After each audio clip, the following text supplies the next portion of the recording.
Jamaica will be fine. Jamaica will be fine.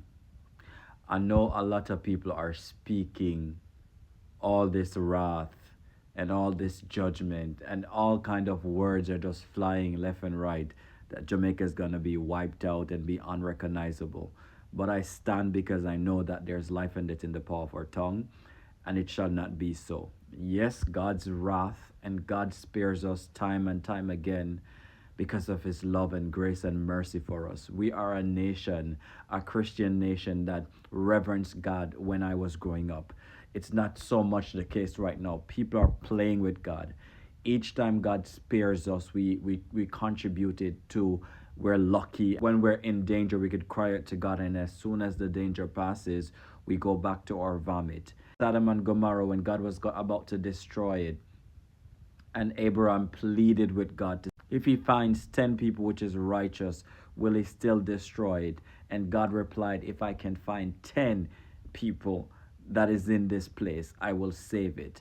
And you just have to go and read Genesis for yourself. So I'm sure you can find more than 10 people that is out there interceding for God's grace and God's mercy to be upon the land of Jamaica.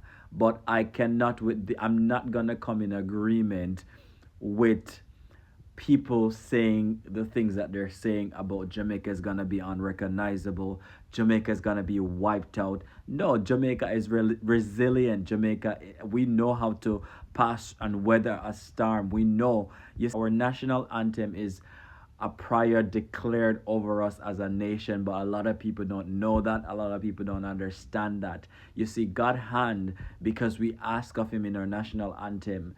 We ask God to cover us and guide us and lead us and protect us. That's what our national anthem represents.